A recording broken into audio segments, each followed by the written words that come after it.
Annie Butler, entrepreneuse, investisseuse, formatrice et coach pour futurs badass. Je suis passionnée de neurosciences et de dépassement de soi et je vous propose dans ce podcast de trouver des clés et outils que vous pouvez appliquer dans votre vie afin de créer votre meilleure vie. Je vous invite à découvrir notre formation phare Développe une confiance de badass qui permet de démarrer le chemin de sa meilleure vie. Si vous appréciez le podcast, je vous encourage à donner une note 5 étoiles sur votre plateforme d'écoute ou laisser un commentaire. Cela aide à la diffusion du message. Bonne écoute! Bonjour à tous et bienvenue dans ce nouvel épisode qui va se focaliser sur l'amour de soi. Alors vous le savez, l'estime de soi, c'est mon sujet de prédilection car c'est vraiment la base si on veut vivre sa meilleure vie. Vivre sa meilleure vie, cela passe par un gros travail de développement personnel qui va permettre de mieux se connaître, mieux s'accepter, mieux s'affirmer et ça, c'est la fondation de l'estime de soi. Alors petit rappel, l'estime de soi a 3 composantes ou 3 piliers, la confiance en soi, l'amour de soi et l'affirmation de soi. Si vous souhaitez développer ces 3 aspects, je vous propose une petite formation qui se nomme Développer une confiance de badass et qui va aborder des leviers actionnables directement et des missions à mettre en place dans sa vie pour développer ces 3 thématiques et élever son estime de soi. Dans cet épisode, on va se focaliser sur un des piliers de l'estime de soi, c'est l'amour de soi et sa complexité. Je veux ici aller un petit peu plus loin dans le détail de ce que c'est l'amour de soi et des différents niveaux qu'il y a dans l'amour de soi. Généralement, tout le monde comprend et a entendu que l'amour de soi, c'est vraiment important pour se sentir bien, pour être bien dans ses baskets. Il vaut mieux être en accord avec qui on est pour vivre une vie que l'on kiffe. Cependant, on s'arrête souvent à l'amour de soi dans le sens apprécier ce que l'on voit dans le reflet de notre miroir. Ou bien, ça peut aussi devenir une excuse pour justifier notre comportement qui n'est pas forcément bon et le justifier en se disant oui mais je m'accepte, je suis comme ça, je m'aime donc je fais ce que je veux. Alors pas du tout, on n'est pas dans le développement de l'amour de soi ici. Donc, dans cet épisode, on va d'abord explorer qu'est-ce que c'est l'amour de soi et quels sont les 2 niveaux d'amour de soi avec pour chacun de ces niveaux des leviers actionnables pour les développer. L'amour de soi, c'est l'acceptation absolue de qui on est, non pas seulement physiquement, mais également de sa propre personnalité, de la personne qu'on est, et c'est aussi d'être en paix avec son passé, d'être en paix avec nos réactions, comment on fonctionne,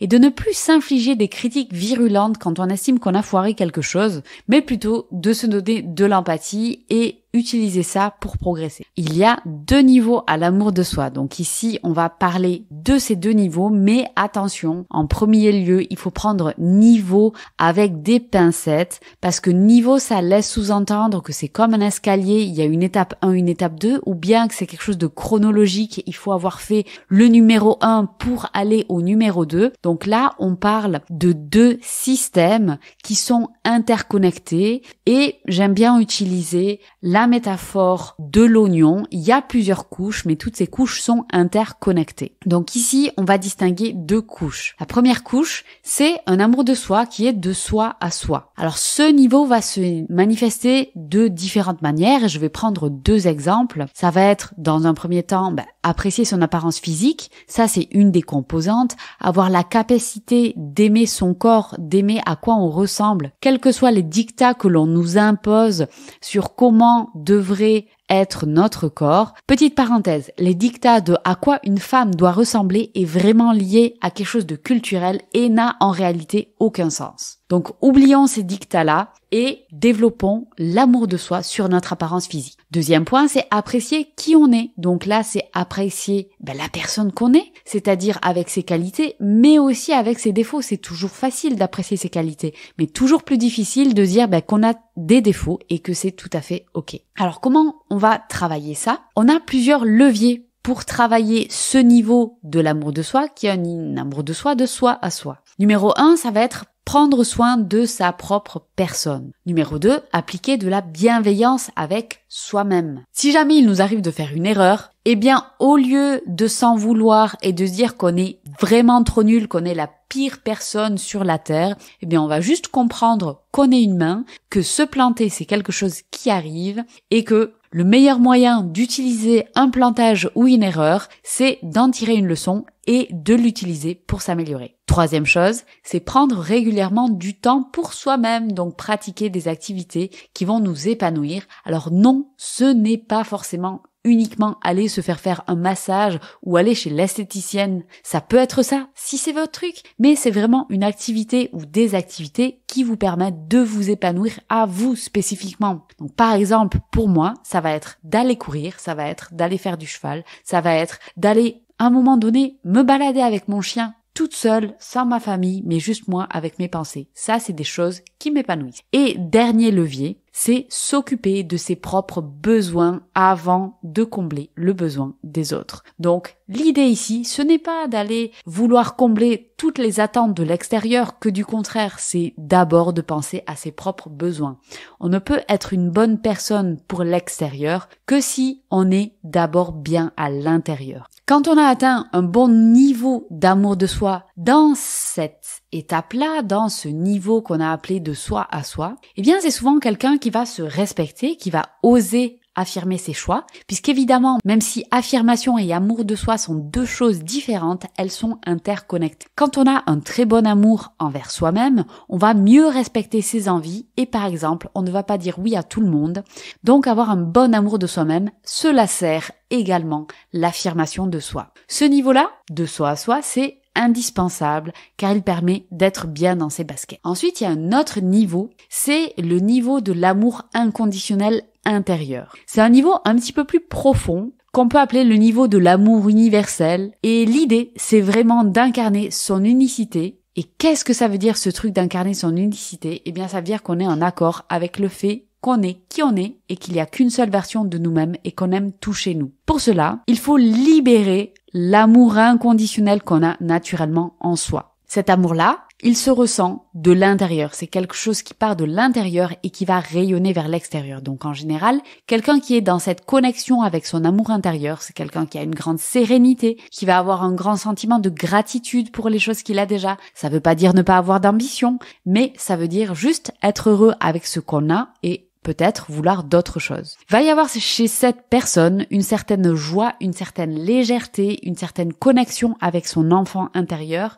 et souvent il se dégage un intense sentiment de complétude. Donc là, je veux que vous pensiez à quelqu'un qui match cette définition. Essayez de réfléchir dans votre entourage. Si vous avez quelqu'un comme ça, quand vous voyez cette personne, vous vous dites « Waouh, cette personne rayonne ». Eh bien, c'est une personne qui a un amour intérieur, un amour de soi qui est extrêmement développé. Alors comment on arrive à ce niveau-là d'amour de soi? C'est en faisant un énorme travail interne puisqu'il va falloir dégommer toutes les limitations qui nous empêchent de ressentir cet amour inconditionnel qu'on a à l'intérieur de nous et qu'on avait quand on est venu au monde. Ça veut dire qu'il va falloir, travailler sur nos blessures internes, comme par exemple blessures de trahison, d'humiliation, d'injustice ou de rejet ou bien encore d'abandon. Il va falloir dépasser nos peurs et dépasser nos mémoires traumatiques. Il va falloir dépasser ses propres croyances limitantes et dépasser le jugement, la honte ou la culpabilité qu'on peut avoir. Donc en fait, c'est tout un travail qui va permettre de se défaire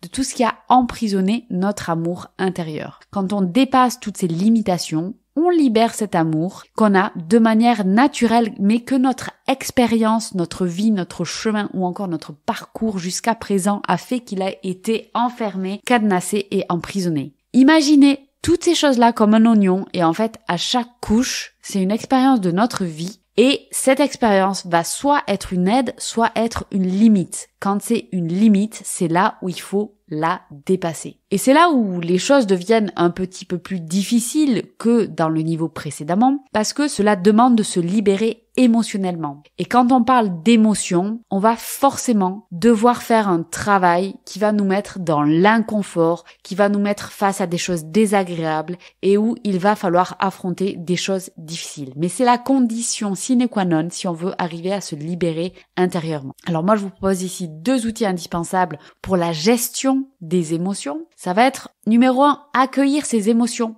Donc il s'agit de vivre les émotions dans son corps sans les refouler. Vous savez là, mettre ces petites émotions dans une petite boîte, prétendre qu'elles n'existent pas et les mettre dans un coin reculé de notre personne, ça, c'est la recette d'un désastre. Ça ne nous aide pas du tout. Et donc, il faut vivre son émotion. Qu'est-ce que ça veut dire? Ça veut dire si à un moment donné, on a une situation difficile, quelle qu'elle soit, et qu'on a besoin de pleurer une journée dessus, eh bien, on le fait. On va pas dire « Ah non, mais je suis une femme forte, donc je ne pleure pas. » Non. Tu pleures et tu la vis ton émotion. Tu acceptes le fait que tu as des émotions et qu'il faut les vivre. Ensuite, un deuxième outil pour gérer ces émotions, c'est la reconnexion avec l'instant présent. Nous mettre dans le moment présent. Cela peut se passer via différentes méthodes. Ça peut être la méditation, ça peut être du sport, ça peut être de la connexion avec la nature. Ça, vous devez trouver ce qui marche pour vous. Il n'y a pas de recette miracle. Par exemple, si je prends mon exemple personnel, la méditation classique ne m'aide pas du tout. Par contre, faire un sport comme le running,